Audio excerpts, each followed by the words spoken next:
My YouTube channel. दोस्तों बात करेंगे हम बीपीएससी टीआरई 3.2 नई शिक्षक भर्ती को लेकर के। यहाँ पे बीपीएससी के द्वारा ऑफिशियल नोटिस जारी किया गया है और पेपर लीक मामला जांच और आयु सीमा में छूट को लेकर के आपको बता दें कि बीपीएससी टीआरई 2.2 की जांच बड़े जोरों पे चल रही है और जांच में जो है कई सारे ऐसे जो फर्जी शिक्षक पाए गए हैं उनके संबंधित एक नोटिस जारी किया गया है।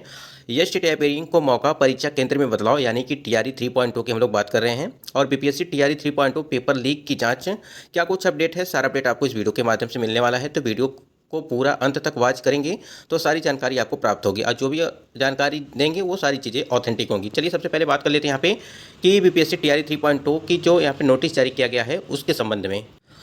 स्क्रीन पे आप देख पा रहे होंगे कि ये 13 तारीख यहाँ देखिए कार्यालय जिला शिक्षा पदाधिकारी औरंगाबाद से, ठीक है। और ये देखिए आप 13/4/2024 ये डेट यहाँ पे लगी हुई है और ये नोटिस जो जारी किया गया है किसके संबंध में जारी किया गया वो आपको दिखा देते हैं। यहाँ पे देखिए विषय में और सेवा में प्रेषक में देखिए जिला कार्यक्रम पदाधिकारी स्थापना औरंगाबाद बिहार और सूची में संलग्न टीआरई 2.2 की विद्यालय अध्यापक जिला औरंगाबाद।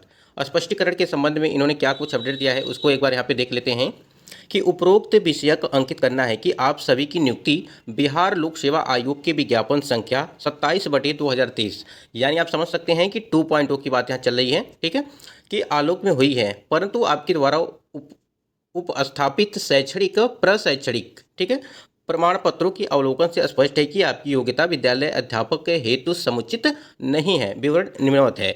यानी कहने का मतलब ये है कि जो यहाँ पे देखिए कुछ लोगों का यहाँ पे रोल नंबर दिया गया है, विद्यालय अध्यापक का नाम दिया गया है और विद्यालय का नाम दिया गया है, वर्ग दिया गया है कि किस वर्ग में यहाँ पे उनकी जो है नौकरी लगी थी और विषय में दिया गया है अभियुक्ति। अब यहाँ पे देखिए क्या कुछ अपडेट है इसको देख लीजिए, जिनका भी नाम होगा वो अपना देख लेंगे। ये रोल नंबर दिया गया है, ठीक है, ये पूरा। उसके बाद यहाँ देखिए विद्यालय अध्यापक, हम लोग यहाँ पे सीधे आते हैं, ठीक है। अभियुक्त में देखिए बीएड में 50% से कम अंक हैं, ठीक है। अब यहाँ पे एक चीज़ और समझिएगा, जो टीआरई 3.2 वाले कैंडिडेट हैं, ठीक है, जिन्होंने फॉर्म अप्लाई किया है और वो सीटेट, ठीक है, और बीएड हो चाहे डीएलएड हो, वो अपना यहाँ पर उनको भी यहाँ पे अपडेट है, वो भी अपना यहाँ पे देख लेंगे। देखिए इनकी नौकरी लगी थी, इनका रोल नंबर था ये है और इनका नाम था पुष्पा कुमारी नाम है, ठीक है, और विद्यालय का नाम यहाँ पे दिया गया है। वर्ग ये 11वीं और 12वीं की अध्यापिका थी और विषय हिंदी से, ठीक है। और इनका जो यहाँ पे देखिए बीएड में 50% से कम अंक है। तो एक चीज़ तो यहाँ पे क्लियर हो गया, जिनका भी अगर 11वीं 12वीं के लिए फॉर्म अप्लाई किए हैं और बीएड में 50% से कम अंक होंगे, ठीक है, ये बाहर हो जाएंगे। ऐसे कैंडिडेट इनको बाहर किया जाएगा, आप समझ सकते हैं। चाहे देखिए अगर आप टीआरई 3.0 की परीक्षा की तैयारी कर रहे हैं तो आप भी इस बात को ध्यान में रखिएगा। चाहे आपकी नौकरी लग जाए, मान लीजिए अगर किसी कारणवश लग ही गई, आपकी नौकरी लग गई, लेकिन अगर बाद में डॉक्यूमेंट वेरिफिकेशन होता है, देखिए जब तक आप नौकरी पीरियड में रहेंगे, ठीक, आपकी जाँच हमेशा होती रहती है, सारे डॉक्यूमेंट की हमेशा जो है जाँच होती रहती है। देखिए उसके बाद देखिए रोल नंबर ये है, श्वेता कुमारी हैं, उच्चतर माध्यमिक विद्यालय काजीचक बारूड़, ठीक है, ये 11वीं 12वीं के भी है और राजनीति शास्त्र इनका जो है सिलेक्शन इनका राजनीति शास्त्र में हुआ था।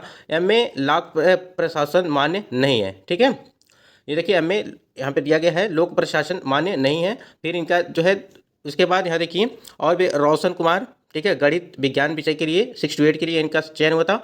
रेलवे में कार्य करते हुए रेगुलर मोड से बीएड की डिग्री प्राप्त की है। यानी कहने का मतलब यह है कि रेलवे में कार्य करते हुए यानी कि वो है और रेगुलर मोड से बीएड की डिग्री प्राप्त की। कहने का मतलब ये है कि ये रेलवे में कार्यरत भी हैं और रेगुलर मतलब कि रेगुलर इनकी जो है पढ़ाई भी वो चल रही थी, ठीक है, बीएड की डिग्री प्राप्त है की है, इस वजह से इनको निकाल दिया गया। अगर यही चीज़ें प्राइवेट से रहा होता इनका तो इनको जो है यहाँ पे सफलता मिली होती और ये जो इनको बाहर नहीं किया गया होता।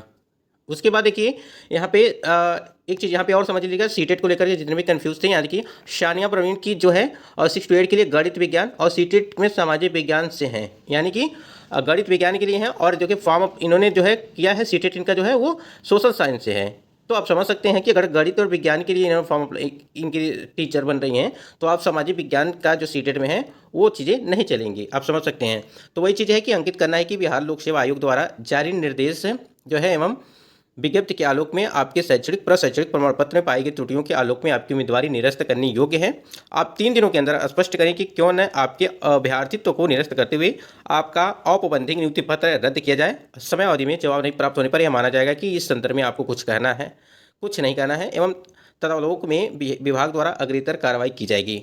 तो देखिए यहाँ पे कैंडिडेट हैं और बहुत सारे कैंडिडेट। यहाँ पे देखिए एक दूसरी नोटिस ये भी जारी की गई 13 तारीख को, यानी कि 13 अप्रैल 2024 को। और ये देखिए यहाँ पे कि उपरोक्त विषय का अंकित करना है कि सूची में अंकित टीआरई 1 के निम्न विद्यालय अध्यापकों द्वारा दूरस्थ शिक्षा से शिक्षक प्रशिक्षण प्रमाण पत्र के आधार पर औपबंधिक नियुक्ति पत्र प्राप्त कर विद्यालय में कार्य किया जा रहा है। ठीक है, अंकित करना है कि एनसीटी को गाइडलाइन के अनुसार दूरस्थ शिक्षा से शिक्षक प्रमाण पत्र हेतु आवश्यक अर्हता निम्न है। कार्यरत प्रारंभिक शिक्षा में फेज 2 डीएलएड विद्यालय अध्यापक प्रमाण पत्र की जांच के क्रम में ऐसे औपबंधिक रूप से नियुक्त विद्यालय अध्यापक जिन्होंने दूरस्थ शिक्षा से प्रशिक्षण प्राप्त प्रमाण पत्र संलग्न किया है उनके द्वारा आवश्यक अर्हता संबंधी कागजात उपलब्ध नहीं कराए गए, उनकी सूची दी गई है। अब यहाँ पे जो टीआरई 1 का जो मैटर था सेम इसी प्रकार से यहाँ पे जो टीआरई 2 पॉइंट का था उसी प्रकार से यहाँ पर भी है दूरस्थ शिक्षा को लेकर के वही चीज़ें बताई जा रही हैं। और यहाँ पे रोल नंबर दिया गया है, नाम दिया गया है इनका, और बताया जा रहा है कि दूरस्थ शिक्षा से जो प्रशिक्षण प्रमाण पत्र संलग्न किया है। ठीक है, ये सारी चीज़ें हैं। उसके बाद से एक और है यहाँ पे देखिए, ये टीआरई 1 के लिए भी है, यानी कि जो आपका टीआरई 1 कराया गया था कि उपरोक्त विषय अंकित करना है कि आप सभी की नियुक्ति बिहार लोक सेवा आयोग के विज्ञापन संख्या 26/2023 के आलोक में ही हुई है, परंतु आपके द्वारा उपस्थापित शैक्षिक प्रमाण पत्र का अवलोकन से स्पष्ट है कि आपकी योग्यता विद्यालय अध्यापक के हेतु समुचित नहीं है।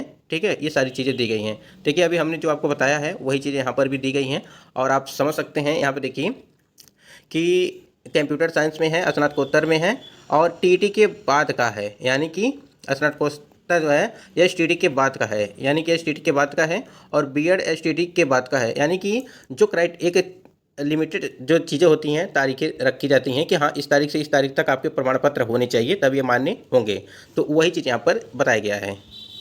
तो देखिए, जितने भी चाहे टीआरई 1 हो चाहे टीआरई 2 हो, अगर ये जो फर्जी शिक्षक निकल रहे हैं, अगर यही कार्य पहले ही करा लिया जाता तो कम से कम जितने भी फर्जी शिक्षक बाहर हो रहे हैं उनकी जगह पे नए लोग कम से कम आते। लेकिन आप समझ सकते हैं कि अब इसके बारे में कोई भी कुछ नहीं हो सकता है, यानी कि जो सीटें होंगी खाली, ठीक है, वो आपको टीआरई 4.0 में जो है उसको ऐड करके दी जाएंगी। तो कहीं ना कहीं अगर 1 या 2 नंबर से जितने कैंडिडेट का सिलेक्शन नहीं हो पाया था तो उनका सिलेक्शन आप निश्चित तौर पर हो जाता। तो एक यहाँ पे देखा जाए, एक तरह से कहीं ना कहीं आयोग, बीपीएससी आयोग यहाँ पे एक तरह से समझा जाए तो लापरवाही ही समझा जाएगा। जो जल्दबाजी में नोटिफिकेशन जारी किया गया, एग्जाम लिया गया, फिर नियुक्ति पत्र का वितरण किया गया, सारी चीज़ें ये होती गई। उसके बाद यह स्टेट एस्पिरेंट को मौका और परीक्षा केंद्र में बदलाव। देखिए, जितने भी कैंडिडेट जिनका परीक्षा छूट गया था किसी कारणवश, वो परीक्षा दोबारा दे सकते हैं और परीक्षा केंद्र में आपके बदलाव किया जाएगा। जहाँ पे पहले परीक्षा केंद्र आपको बनाया गया था वहाँ पर नहीं होगा, क्योंकि नया एडमिट कार्ड जारी किया जाएगा और परीक्षा केंद्र में भी परिवर्तन किया जाएगा। उसके बाद यहाँ पे आयु सीमा में छूट को लेकर के अगर बात करें तो जितने भी कैंडिडेट हैं आयु सीमा में लगभग 1 या 1.5 लाख के आसपास जो हैं, 1 या 1.5 लाख के आसपास जो है ये कैंडिडेट यहाँ पे उपलब्ध हैं और इसके लिए हम लोग प्रयास कर रहे हैं कि इनको भी जो है भर्ती में मौका मिले। ठीक है, देखिए, अगर टीआरई 3.0 में भर्ती में मौका नहीं मिल पाएगा तो आपको 4.0 में भी मौका नहीं मिल पाएगा अगर देखा जाए तो। लेकिन प्रयास ये है, जैसे आप लोगों ने देखा कि टीआरई 2.0 या टीआरई 1 की जो सप्लीमेंट्री रिजल्ट हैं उसकी जो है लगातार अपडेट आ गई है और 2 हफ्ते में बताया गया है कि पटना हाईकोर्ट के द्वारा कि जवाब मांगा गया है, तो उसके लिए भी बहुत ही अच्छी यानी कि पॉजिटिव न्यूज़ निकल के आ रही है। तो जितने भी यहाँ पे 2.0 के कैंडिडेट हैं, चाहे टीआरई 1 के हों, सभी को यहाँ पे खतरा है, जितने भी फर्जी तरीके से हुए हैं। देखिए, आज नहीं तो कल आपको बाहर होना ही है, जितने भी फर्जी शिक्षक हैं। दोस्तों, आशा करते हैं आपको वीडियो आपको पसंद आया होगा बिल्कुल, और वीडियो को लाइक शेयर करिएगा। चैनल पर पहली बार विजिट किए तो चैनल को भी सब्सक्राइब करके बेल आइकन को प्रेस कर लीजिएगा, जिससे हर एक लेटेस्ट अपडेट आपको मिलती रहेगी। दोस्तों, आज की वीडियो में बस इतना ही, मिलते हैं नेक्स्ट वीडियो में, तब तक के लिए जय हिंद।